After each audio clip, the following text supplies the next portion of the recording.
സന്തോഷകരമായ ഒരു അവതരണത്തിന് ശേഷമാണ് നമ്മൾ ഇരിക്കുന്നത്. ബിനോയുടെ പ്രോത്താസിസിൻ്റെ ഇതിഹാസം എന്ന നോവലറ്റ് നമ്മൾ നാടകമായി അവതരിപ്പിച്ചിരിക്കുന്നു. ഞാൻ അതിൽ അഭിനയിക്കുകയും ചെയ്തു. അതിൻ്റെ സന്തോഷമാണ്. ജനുവരി 3 കാലിക്കറ്റ് യൂണിവേഴ്സിറ്റിയിലെ ക്യാമ്പസ് തിയേറ്ററിൻ്റെ ഒരു വലിയ പ്രൊഡക്ഷൻ. അത് ഒരുപക്ഷെ വളരെ നിറഞ്ഞ സദസ്സിൽ ആളുകൾ അത് ഏറ്റെടുത്തു. വൻ വിജയമായിരുന്നു എന്നാണ് അഭിപ്രായം. അതിനൊക്കെ നിമിത്തമായത് ഒരുപക്ഷെ ശ്രീ ബിനോയ് തോമസിൻ്റെ പ്രോത്താസിസിൻ്റെ ഇതിഹാസം എന്ന ഒരു നോവലേറ്റാണ്. ആദ്യം ആ നോവലേറ്റിനെ കുറിച്ച് എഴുത്തുകാരൻ പറഞ്ഞിട്ട് നമുക്ക് ഈ ചെറു സംഭാഷണം തുടങ്ങാം. പ്രോത്താസിസിൻ്റെ ഇതിഹാസം ഞാൻ കഴിഞ്ഞ വർഷം എഴുതിയൊരു നോവലേറ്റാണ്.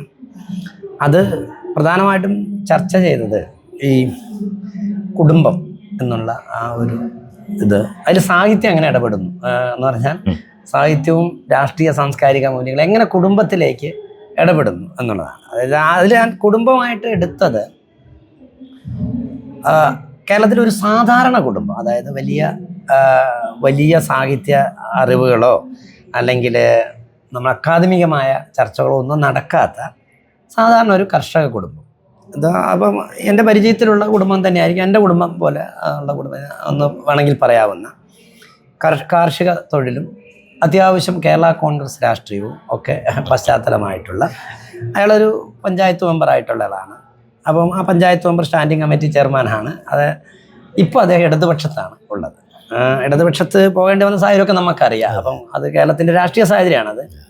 കെ എം മാണിയുടെ പാർട്ടി മുൻ ഭരണത്തിൽ എന്തായിരിക്കുകയും വലതുപക്ഷമായിരിക്കുകയും ഒരു സാഹചര്യം കൊണ്ട് അവർ ഇടതുപക്ഷത്തെത്തുകയും ചെയ്തു. പക്ഷേ അടിസ്ഥാന സ്വഭാവം അതിൻ്റെ ആ പാർട്ടിയുടെ മാറിയിട്ടില്ല എന്നുള്ളത് കൊണ്ട് കേരളത്തിലെ ഒരു സാധാരണ രാഷ്ട്രീയക്കാരൻ എന്നുള്ള പ്രതിനിധിയായിട്ടാണ് പ്രോത്താസിസ് നിൽക്കുന്നത്. അദ്ദേഹം കുടുംബമാണ് അദ്ദേഹത്തിൻ്റെ പ്രധാനപ്പെട്ട ഐറ്റം എന്ന് പറയുന്നത്. അദ്ദേഹത്തിൻ്റെ രാഷ്ട്രീയ ജീവിതത്തിലൊക്കെ നമുക്ക് നോക്കിയാൽ അറിയാം, കേരളത്തിലെ വോട്ട് ബാങ്ക് രാഷ്ട്രീയത്തിൽ കുടുംബം വളരെ പ്രധാനപ്പെട്ടതാണ്. എൻ്റെ കുടുംബത്തിലൊക്കെ ആണെങ്കിൽ എനിക്ക് മാത്രമായിട്ട് ഒരു വോട്ട് ചെയ്യാൻ പറ്റില്ല. ഈ കുടുംബത്തിലെ വോട്ടാർക്ക് എന്നുള്ളതാണ്, അല്ലാണ്ട് വ്യക്തിയുടെ വോട്ടല്ല പൊതുവെ നമുക്ക്. അത് കേരള കോൺഗ്രസ് രാഷ്ട്രീയത്തിലാകുമ്പോൾ പ്രത്യേകിച്ചും ഒരു കുടുംബത്തിൻ്റെ വോട്ടായിട്ടാണ് കൂട്ടുക. ആ കുടുംബത്തിൻ്റെ വോട്ട് ഇപ്പോൾ ഇടതുപക്ഷത്ത് നിൽക്കുന്ന സാഹചര്യത്തിൽ ആണ് നോവലുള്ളത്. കുടുംബം കേരള കോൺഗ്രസിന് പ്രധാനമാണെന്ന് പറയുമ്പോൾ കുടുംബത്തിനേക്കാളും ഒക്കെ മാറി വ്യക്തിയിൽ കേന്ദ്രീകരിക്കണമെന്ന് പറയുന്ന ഒരു പ്രസ്ഥാനം കുലംകുത്തി എന്ന് വിളിച്ചിട്ടുണ്ട്.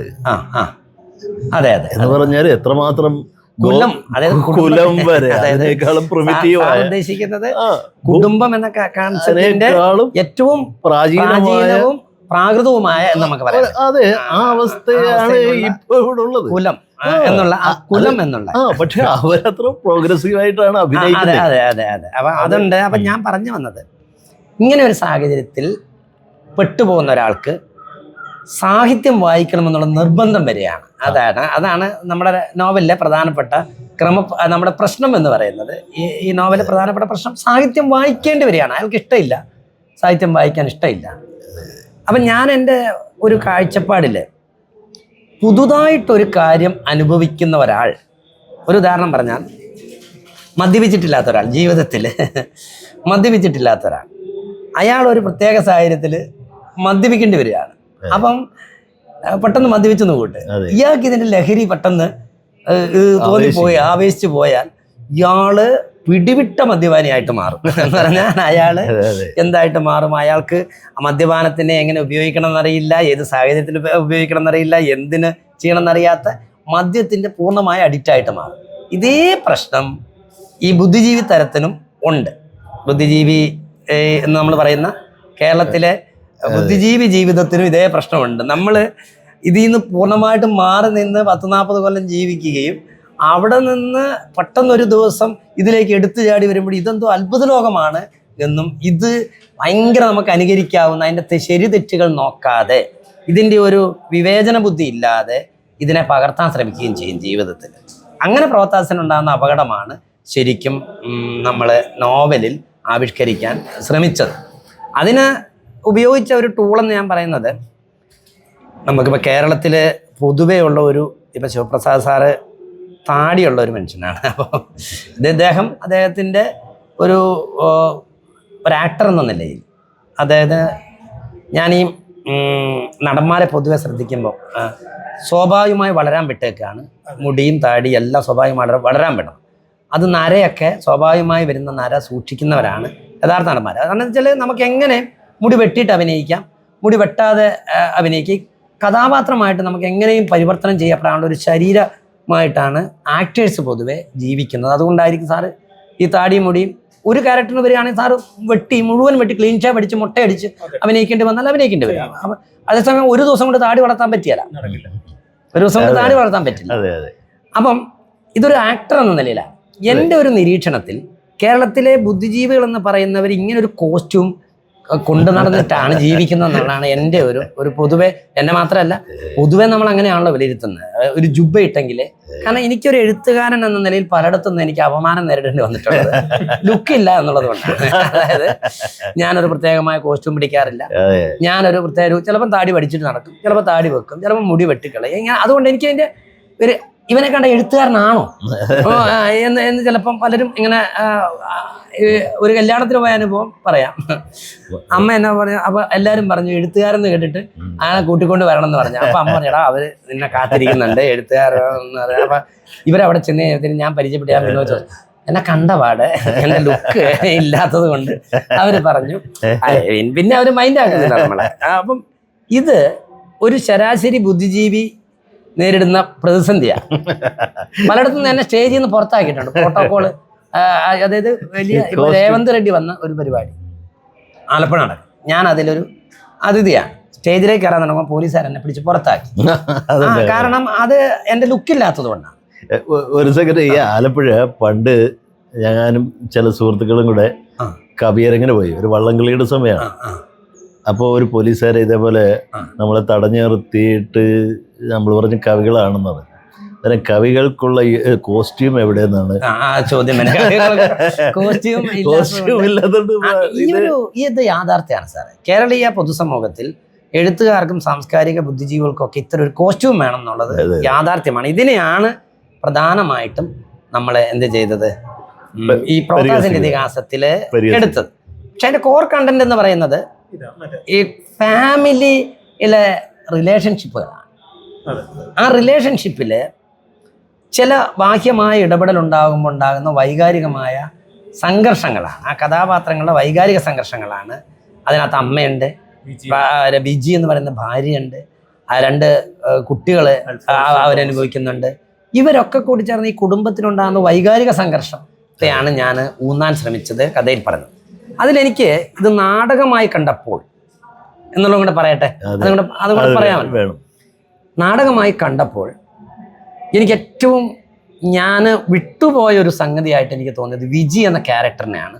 എനിക്ക് ഏറ്റവും പ്രധാനമായിട്ട് എനിക്ക് നാടകം കണ്ടപ്പോൾ അതിൻ്റെ സാധ്യതയാണ് ഞാൻ നാടകത്തിൽ ഉപയോഗിച്ച ഏറ്റവും പ്രധാനപ്പെട്ട കാര്യമായിട്ട് ഞാൻ കണ്ടത്. കാരണം വിജി എന്ന ക്യാരക്ടറിനെ ഞാനൊരു മൗനത്തിൽ ഒളിപ്പിച്ച് വെച്ചേക്കാം. അവസാനം അവിടെ നിന്നൊരു ചെറിയ കണ്ണുനീർ തുളുമ്പി നിൽക്കുന്ന ഒരു ക്യാരക്ടറായി മാത്രമായിട്ട് ഞാൻ അതിൻ്റെ നോവലിൻ്റെ ക്ലൈമാക്സിൽ വെച്ചിരിക്കുകയാണ്. നാടകത്തിൽ അതേസമയം വിജി ഏറ്റവും ആധുനികമായ ഏറ്റവും പുതിയ കാലത്ത് നിൽക്കുന്ന സ്ത്രീകൾ, അവർക്ക് എന്നാ ഖസാക്കിൻ്റെ ഇതിഹാസം വായിച്ചാൽ മനസ്സിലാകില്ലേ ഈ ഒരു ചിന്ത. ഖസാക്കിൻ്റെ ഇതിഹാസത്തെ അതിന്റെ യഥാർത്ഥ അർത്ഥത്തിൽ വായിക്കുന്നത് വിജയാണെന്നാണ് നാടകം പറഞ്ഞു വെക്കുന്നത്. നാടകത്തിന്റെ ഒരു കോർ കണ്ടന്റ് അവസാനം പറഞ്ഞു വെക്കുന്നത് ഈ കെട്ടുകാഴ്ചകളിലൂടെ ഖസാക്കിന്റെ ഇതിഹാസത്തെ ഉപജീവിച്ച് ജീവിക്കുന്ന ഈ പരാന്ന ഭോജികളായ ബുദ്ധിജീവികളല്ല, ശരിക്കും അതിൻ്റെ വായിച്ചുൾക്കൊണ്ട് അതിൻ്റെ യാഥാർത്ഥ്യബോധത്തോടെ അതിനെ സമീപിക്കുന്ന സ്ത്രീകളാണ് ഖസാക്കിന്റെ ഇതിഹാസം എന്ന നോവലിനെ ഏറ്റെടുക്കുന്നതെന്നാണ് നാടകം പറയുന്നത്. അത് നമ്മൾ പല പ്രാവശ്യം പലതരത്തിൽ അതിൻ്റെ ഒരു എൻഡിനെ കുറിച്ചിട്ട് കൂലങ്കഷമായി കഷ്ടപ്പെട്ട് നോക്കിയിട്ട് നടന്നില്ല. ഏറ്റവും ഒടുവിൽ നാളെയാണ് കളിക്കേണ്ടതെങ്കിൽ ഇന്ന് രാത്രി ആണ് അതിന്റെ ഒരു അവസ്ഥ ഉണ്ടാക്കിയത്. അതിൽ പ്രധാനമായിട്ട് കോൺട്രിബ്യൂട്ട് ചെയ്തത് ശിവൻ തന്നെയാണ്. അപ്പോൾ ഞങ്ങൾ എനിക്ക് തോന്നുന്നു അതിനകത്ത് ആർട്ടിഫിഷ്യൽ സ്ത്രീകളുടെ സജഷൻസും സ്ത്രീകളുടെ രസകരമായ കാര്യം അത് പിന്നെ പറയാം. ഈ നാടകമായിട്ട് അതിന്റെ ഒരു രൂപീകരണത്തിനെ കുറിച്ച് പിന്നെ പറയാം. പക്ഷെ ഇപ്പൊ അത് കംപ്ലീറ്റ് ചെയ്യുക. അതെ, പിന്നെ ഈ നാടകത്തിലേക്ക് എങ്ങനെയാണ് ഞങ്ങൾ എത്തിയത് എന്ന് പറയാം. ഒന്നാമത് അതിന്റെ ലൈറ്റ്നെസ് ആണ്. വളരെ ലൈറ്റായിട്ടുള്ള ഒരു കുടുംബകഥ. അതിനേക്കാളും വളരെ ഹ്യൂമറസ് ആയിട്ടുള്ള സിറ്റുവേഷൻ. ഇതിന്റെ രസം കൊണ്ട് മാത്രമാണ് സത്യത്തിൽ നാടകമാക്കാണ് തീരുമാനിച്ചത്. ഒന്ന് ക്യാമ്പസാണ്, ലൈറ്റ് ആയിട്ടുള്ള ഒരു കമ്മ്യൂണിറ്റിയാണ്. അവിടെ ഈ നമ്മുടെ പൊതുമണ്ഡലത്തിൽ പ്രത്യേകിച്ച് ഇടതുപക്ഷ പ്രൊപ്പഗാൻഡ നാടകങ്ങൾ പ്രത്യക്ഷത്തിൽ അമിതാവേശത്തോടെ നിറം പിടിപ്പിച്ച ആഹ്വാനങ്ങളും വളരെ ബീഭത്സമായിട്ടുള്ള ചില രംഗക്രിയകളും ആവർത്തിക്കുമ്പോൾ അത് വേണ്ടാതെ മനുഷ്യരൊന്ന് സന്തോഷിക്കട്ടെ, ഒരു ലൈറ്റ് മൈൻഡ് ആകട്ടെ എന്ന് വിചാരിച്ചാണ് ഈ പ്ലേയിലോട്ട് നമ്മൾ വന്നത്. പക്ഷെ അപ്പോൾ അങ്ങനെ വരുമ്പോൾ അകത്തേക്ക് കയറും തോറും അത് പൊളിറ്റിക്കൽ കറക്റ്റ്നെസ് വേണ്ടുന്ന ഒരു പ്രശ്നമായി നമുക്ക് തോന്നി പല കാര്യം കൊണ്ടും. ഒന്നാമത് അതിൻ്റെ ഈ പറയുന്ന പക്ഷെ പറയാൻ ഉദ്ദേശിച്ച് നേരത്തെ പറഞ്ഞ ഗാർഹികമായ അന്തരീക്ഷത്തിൽ പറയുമ്പോഴും നമ്മൾ അത് വായിക്കുന്ന പക്ഷെ ഞാനത് വായിച്ചത് കുറച്ചുകൂടി ആഴത്തിലുള്ള ഒരു കാര്യമായിട്ടാണ്. ഈ സ്റ്റോറി അവിടെ കിടക്കുമ്പോൾ തന്നെ അതിനകത്ത് ഏറ്റവും പരിഹാസ്യമായി മുന്നോട്ട് വയ്ക്കുന്ന കപട ബുദ്ധിജീവികളെയാണ്. എന്താണ് ഈ കോസ്റ്റ്യൂമുണ്ട്, ഈ കോസ്റ്റ്യൂം ഇട്ടതിൻ്റെ പേരിൽ പിന്നെ ആ വേഷം ചെയ്ത ശിവപ്രസാദിന് വലിയ ഭീഷണി പ്രശ്നങ്ങളൊക്കെ ഉണ്ട്. എങ്കിലും അവിടെ എന്താണ് ആക്ച്വലി സംഭവിക്കുക? അതായത് ഒരു സമൂഹത്തെ മുന്നോട്ട് നയിക്കേണ്ടുന്ന ഗൗരവപ്പെട്ട ഇന്റലക്ച്വൽ സൊസൈറ്റി കേരളത്തെ എന്ത് ചെയ്യുന്നു എന്നത് ഒരു പ്രശ്നമായിട്ട് തോന്നി. കേരളത്തിൽ ജാർഗൻസ് ആണ് ഇന്റലക്ച്വൽ എന്നുള്ള മട്ടിലേക്ക് ഒരു നെറേറ്റീവ് ഉണ്ടാവുകയും അത് എക്സിക്യൂട്ട് ചെയ്യുകയും ചെയ്യുന്നു. നിങ്ങൾ ഒരു വിഷയത്തെ മനസ്സിലാക്കാനല്ല ശ്രമിക്കുക, അതിനെ കുറച്ചുകൂടി കോംപ്ലിക്കേറ്റഡ് ആയിട്ട് നിരവധിയായിട്ടുള്ള ജാർഗൻസ് ഇറക്കി വെച്ചിട്ട് അതൊരു വേസ്റ്റ് കൂനയായിട്ട് ചുമന്നുകൊണ്ട് നടക്കുന്നു. അപ്പോൾ അത്തരമൊരു ഇൻ്റലക്ച്വൽ ആയിട്ടുള്ള ഹിപ്പോക്രസിയെ വളരെ സരസമായി ഒരു ഭാരവുമില്ലാതെ അൺബിയറബിൾ ലൈറ്റ്നെസ് ഓഫ് ബീയിങ് എന്നൊക്കെ പറയുന്ന പോലെ ഒരു ഭാരവുമില്ലാതെ നമ്മൾ എടുത്ത് അഴിച്ച് നോക്കി കളയുന്ന ആ ലാളിത്യം ആ നാടകത്തിൻ്റെ ഒരു മെച്ചമായിട്ട്. ഓക്കെ, നേരത്തെ പറഞ്ഞ ഒരു ലിറ്റിൽ പ്ലോട്ട്, ഒരു സാധാരണ കേരള കോൺഗ്രസ്സുകാരനായിട്ടുള്ള ഒരു മനുഷ്യന് വന്നുപെടുന്ന രാഷ്ട്രീയ സാഹചര്യവും അയാൾ ബുദ്ധിജീവിയാവേണ്ടി വരുന്ന ഘട്ടവും, അത് കഴിഞ്ഞ് അതിന് ഉപായമായിട്ട് ഖസാക്കിൻ്റെ ഇതിഹാസം എടുക്കുകയൊക്കെ ചെയ്യുന്ന സംഭവം കൊള്ളാം. പക്ഷെ അവിടെ ഖസാക്കിനെ അങ്ങനെ കുറ്റപ്പെടുത്തുക എന്നത് സത്യത്തിൽ ചരിത്ര നിഷേധമാണ്. കാരണം അതുവരെയും വന്നിരുന്ന ഒരു റിയലിസത്തിൻ്റെ സാഹിത്യ രൂപങ്ങളുടെ പരിമിതിയെ ഉല്ലംഘിച്ചിട്ട് പോയ വലിയ ഒരു ചരിത്രവും ഒരു ധീഷണയും ഒരു ഭാഷയുടെ വിപുലീകരണവും ഒക്കെ വിജയനുണ്ട്, പൊളിറ്റിക്കൽ സ്റ്റാൻഡും ഒക്കെ ഉണ്ട്. അപ്പോൾ നമ്മൾ ഒരു നറേറ്റീവ് പുതിയ ഉണ്ടാക്കുമ്പോൾ പ്രത്യക്ഷത്തെ ഈ പറയുന്ന ഖസാക്കിനെതിരാണ് എന്ന് പോലും തോന്നാവുന്ന ഒരു അവസ്ഥയാണ്. അപ്പൊ അത് അഴിച്ചു മാറ്റണം. അപ്പൊ അങ്ങനെയുള്ള പണിയാണ്. മാത്രമല്ല പിന്നീട് വന്ന പുരോഗമന ആശയങ്ങൾ, ഫെമിനിസം ആയാലും റവല്യൂഷൻ ആയാലും അങ്ങനെയൊക്കെയുള്ള നിരവധി ആശയങ്ങളെ മുഖം തിരിച്ച് നിൽക്കുന്ന ഒരു സ്വഭാവത്തിൽ വേണമെങ്കിൽ വ്യാഖ്യാനിക്കുന്ന തരത്തിലാണ് അതിന്റെ കിടപ്പ്. അതുകൊണ്ട് ആദ്യം നമ്മൾ ഇളമുലച്ചിയായിട്ട് പിന്നെ മുളച്ചിയായിട്ട് പിന്നെ കാസ്റ്റ് ചെയ്ത ഒരു നടി ആക്ട്രസ് പിന്നെ ഇതിനോട് പിണങ്ങിപ്പോയി. സ്ക്രിപ്റ്റ് നമ്മൾ ആദ്യം എടുത്ത സ്ക്രിപ്റ്റ് അതേപോലെ കൊടുത്തിരുന്ന എല്ലാവർക്കും. ഞാൻ പറഞ്ഞ് ഇങ്ങനെയല്ല, നമ്മൾ ചെയ്യുമ്പോൾ ഇത് കൃത്യമായി ഒക്കെ മാറ്റി. പക്ഷെ അവര് പറയാ ഇതിന് ഒരിക്കലും ശരിയാവില്ല, ഞാൻ വന്നാല് അവര് ഇത്തരം ആശയങ്ങളോട് താല്പര്യമുള്ളവരാ, അപ്പൊ അത് എന്റെ തന്നെ നിലനിൽപ്പിനെതിരായിട്ടായി പോകുന്നൊക്കെയുള്ള ഒരു അപ്പൊ സത്യത്തിൽ ആ ഡിസ്കോഴ്സ് നമ്മൾ നന്നായി. കുറച്ചുകൂടി വളരെ നന്നായി. അല്ലെങ്കിൽ നമുക്ക് ഇത്രയും ആഴത്തി പണിയെടുക്കാൻ പറ്റില്ല. അത് ആ വശത്തുനിന്നും കൂടെ നോക്കാനുള്ള സാധ്യതയുണ്ടായി. അതുകൊണ്ട് ഇത് കുറെ കൂടെ നന്നായി വിപുലീകരിക്കപ്പെട്ടു. കാരണം നമുക്കൊരു ന്യൂട്രൽ സ്റ്റാൻഡ് ആണല്ലോ എപ്പോഴും, തീർച്ചയായിട്ടും ഏതെങ്കിലും ഒരു പക്ഷത്തിലേക്ക് പോകുക. അപ്പോ പിന്നെ ഞാൻ പറഞ്ഞത് എന്തായാലും അത് വളരെയധികം സ്വീകരിക്കപ്പെട്ടു. അതിൻ്റെ സറ്റയർ, ഹ്യൂമർ, അതിലെ 43ഓളം ആളുകൾ അഭിനയിച്ചു എന്നുള്ളത് അത്ഭുതമാണ്. അതായത് ഒരു 1.5 മണിക്കൂറോളം നീണ്ടു നിന്ന നാടകത്തിൽ ഒരു നിമിഷം പോലും ആരും ബോറടിക്കാതെ കണ്ടിരുന്നു. അതെ അതെ. അപ്പൊ തീർച്ചയായിട്ടും അതിനൊരു ബോറടിക്കാതെ കണ്ടിരിക്കാൻ, കാരണം അത് പ്രധാനമാണ് ഒരു സംബന്ധിച്ച്. അതെ, ആളുകൾ കണ്ടിരിക്കുക എന്നുള്ളതും അതെ. അതെന്തുകൊണ്ടാണ് കണ്ടിരിക്കുന്നത്? അവരതിനോട് കണക്ട് ചെയ്യപ്പെട്ടു. അതെ അതെ, അവര് അതിനോട് കണക്റ്റായി എന്നുള്ളതാണ് അതിന്റെ ഒരു പ്രധാനപ്പെട്ട കാര്യം.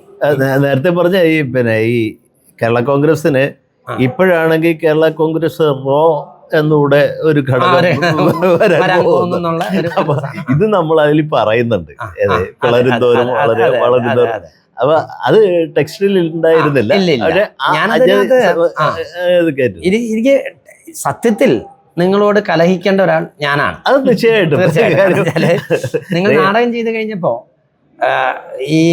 ഇതിനകത്തെ അവസാനം അതിന്റെ ക്ലൈമാക്സോട് എടുക്കുമ്പോ തീർച്ചയായിട്ടും മൂലകൃതിക്കെതിരെ തന്നെയാണ് പറയുന്നത്. അതായത് പ്രോത്താസിസ് എന്ന് പറഞ്ഞാൽ നീ എല്ലാം അടിച്ചു നേടുമോ, ചോദിക്കുന്നു, അടിച്ച് ശരിയാക്കാൻ പറ്റുമോ? അപ്പൊ ഈ വെട്ടും കുത്തും കൊലപാതകവും രാഷ്ട്രീയം ശരിയല്ലേ എന്നുള്ള ഒരു ചോദ്യം അത് നാടകം ഉന്നയിക്കുന്നുണ്ട്. ശരിക്കും അതിലൂടെയാണോ കറക്ഷൻ നടക്കേണ്ടത്? എന്നുവെച്ചാൽ ഒരു മാറ്റം ഉണ്ടാക്കേണ്ടത് ഇങ്ങനെ ഒരു വെട്ടി കുത്തിയിട്ടാണോ അടിച്ചിട്ടാണോ എന്നുള്ളൊരു പ്രസക്തമായ ഒരു ചോദ്യം നാടകം വെക്കുന്നുണ്ട്. പ്രോത്താസിന്റെ ഇതിഹാസം എന്ന് പറഞ്ഞ നോവലിൽ എല്ലാരെയും അടിച്ചിടിച്ചാണ് ശരിയാക്കുന്നത്. നമ്മുടെ നാട്ടുനടപ്പ് അങ്ങനെയാണ്. ഹീറോയിസ് ആണ്. ഇവിടെ ഒരാളെ 51 വെട്ടിയാൽ ശരിയായി കളയുമെന്ന് വിചാരിക്കുന്ന ഒരു രാജ്യം. അപ്പൊ ഞാനത് വെക്കാൻ കാരണം നമ്മുടെ നാട്ടിലെ ഒരു ടിപ്പിക്കൽ ഹീറോ ആയിട്ടാണ് ഞാൻ പ്രോത്താസിനെ ബിൽഡ് ചെയ്തിരിക്കുന്നത്. ഒരു ടിപ്പിക്കൽ ഹീറോ. അദ്ദേഹം നമ്മുടെ രാഷ്ട്രീയത്തിൽ ഇതുമുണ്ട് എന്ന് പറഞ്ഞിട്ടുണ്ടെങ്കിൽ വേറെ ഒരു തരത്തിൽ നന്നാക്കാൻ നോക്കിയിട്ട് നടന്നില്ലെങ്കിൽ ഈ തരത്തിൽ നന്നാക്കി കളയും എന്നുള്ള രാഷ്ട്രീയ സ്വഭാവം അതെല്ലാ രാഷ്ട്രീയ പാർട്ടികളിലും ഉണ്ട് എന്നുള്ളതാണ് ആ ക്യാരക്ടറിനെ വെക്കുമ്പോൾ ഞാൻ അയാളുടെ അടിസ്ഥാന സ്വഭാവം അതാണ്. ഒബ്സർവേഷൻ ശരിയാണ്. അതാണ്. പക്ഷെ ആ ആശയത്തെ നാടകമായപ്പോൾ നിങ്ങൾ അതിനെ ചോദ്യം ചെയ്തു. നിങ്ങൾ ഒന്നാമതായി ചോദ്യം ചെയ്തു, അതിനെ ചോദ്യം ചെയ്തു. അതുകൂടാതെ നമ്മളിടങ്ങൾ ഉണ്ടാകേണ്ട എന്നുള്ള ഒരു കാഴ്ചപ്പാടാണ് പ്രോത്താസിന്റെ ഇതിഹാസം എന്ന നോവലേറ്റിലുള്ളത്. നമ്മളിടങ്ങൾ വേണ്ട, അല്ലെങ്കിൽ നമ്മൾ ഉണ്ടാകേണ്ടെന്ന് പറഞ്ഞാല് അത് ഒരു തരം ഫണ്ടമെന്റലിസം ആണ്. നോവൽ അത് വെക്കുമ്പോൾ എന്താണ് പുതിയ ആശയങ്ങൾ, പുതിയ ചിന്തകൾ, പുതിയ ജീവിത രീതികൾ ഇതൊക്കെ ഉണ്ടാകേണ്ടത് തന്നെയാണ് എന്നുള്ള ഒരു കാഴ്ചപ്പാടിലാണ് നാടകം അവസാനിക്കുന്നത്. അതെ അതെ നമ്മളോട് രണ്ടും കൂടെ. കാരണം എന്തെന്ന് ചോദിച്ചാല് സാറ് ഇവിടെ പറഞ്ഞു വെച്ചത് കുടുംബമാണ് ആത്യന്തികമായി ശരിയെന്ന് എന്ന് പറയുന്ന ഒരു ക്യാപ്സൂള് കൊടുത്തു കഴിഞ്ഞാൽ ഇന്ത്യൻ പ്രധാനമന്ത്രിക്ക് കുടുംബമില്ല. നമ്മുടെ ശ്രീ ബുദ്ധൻ കുടുംബം ഉപേക്ഷിച്ച ആളാണ്. നാരായണ ഗുരു കുടുംബം ഉപേക്ഷിച്ചതാണ്. യേശുക്രിസ്തുവിന് കുടുംബമില്ല. അങ്ങനെ വലിയ വലിയ പരിവർത്തനം ഉണ്ടാക്കിയ ആളുകൾ കുടുംബമില്ലാത്തവരോ ഒഴിഞ്ഞു പോയവരോ എന്നുള്ള സാധനം. ഇനി സുനിത വില്യംസ് കുടുംബത്തിൽ ഇരിക്കേണ്ട ഒക്കെ. പക്ഷെ എന്ന് പറഞ്ഞാൽ അതിവാദങ്ങളല്ല, ഒരു ബാലൻസ്ഡ് ആയ സംഭവമായിരിക്കും ശരിയെന്ന് ഞാനിതിനെ. അതാണ് ഈ നാടകവും ഈ കൃതിയും തമ്മിലുള്ള വ്യത്യാസം എന്ന് പറയുന്നത്. കൃതി കേരളത്തിന്റെ സ്വാഭാവിക സാഹചര്യത്തിലുള്ള ഒരു സാധാരണ മനുഷ്യന്റെ സാധാരണമായ ചിന്തയിലുള്ള ഒരു കൃതിയാണ്. എന്നെ പോലെ സാധാരണക്കാരനായ ഒരു മനുഷ്യന്റെ സാധാരണ ജീവിതത്തിൽ നമ്മൾ ഇന്നുവരെ കണ്ടുവന്നിട്ടുള്ള സ്വാഭാവികമായ ഒരു ചിന്തയാണ് ആ കൃതിയിലുള്ളത്. നാടകം അതിൻ്റെ വ്യാഖ്യാനം കൂടെയാണ്. അതിൽ ആ ചിന്ത ശരിയോ, ഈ ചിന്തകളൊക്കെ ശരിയോ എന്ന പരിശോധനയാണ് നാടകം നടത്തുന്നത്. അത് ഞങ്ങൾ നേരത്തെ പറഞ്ഞല്ലേ പലവട്ടം അഴിച്ചു പറക്കി അവസാനം അതിനൊരു സ്പേസ് കണ്ടെത്താനാണ് ആനന്ദൻ എന്ന് പറയുന്ന ഒരു കഥാപാത്രത്തെ തന്നെ ഉണ്ടാക്കുന്നത്. കാരണം അല്ലെങ്കിൽ സ്പേസ് ഇല്ല. അതിന്റെ സ്വാഭാവിക പറച്ചില് പ്രോത്താസിസ് ഒരു സെമി നായകനും സെമി വില്ലനുമായിട്ട് ഇങ്ങനെ ഇരിക്കുകയാണ്. പക്ഷെ അതിനൊരു ഫൈനൽ പോയിന്റ് ഇല്ല. അപ്പോൾ നമ്മൾ അതിൻ്റെ അപ്പുറത്തെ സൈഡ് കാണിക്കാൻ വേണ്ടി എന്തായാലും ഇവര് ബുദ്ധന്റെ പ്രതിമയൊക്കെ മാഷ് അതിൽ പറയുന്നുണ്ട്. ആ ബുദ്ധന്റെ പ്രതിമയിൽ നിന്ന് ആനന്ദനെ വളർത്തിയെടുത്തു. തീർച്ചയായിട്ടും അങ്ങനെ ഒരു ഐഡിയോളജിയുടെ ഒരു സ്ഥലം, ന്യൂട്രൽ ഐഡിയോളജി, അങ്ങനെ അത് വന്നു. അപ്പോൾ അയാൾക്കത് പറയാം, ശരി പറഞ്ഞു. എങ്കിലും വിജി നിരാലംബയായി നിൽക്കുകയാണ്, ഈ നിഴലിൽ നിൽക്കുക, അവൾക്ക് മുഖമില്ല. അപ്പോൾ ഓളെ ഇങ്ങനെ പൊക്കിയെടുത്തിട്ട് അവിടെ മുഖ്യധാരയെ കൊണ്ടുവരികയും കടുത്ത ഒരു ചോദ്യം ചോദിക്കുകയും ചെയ്തു.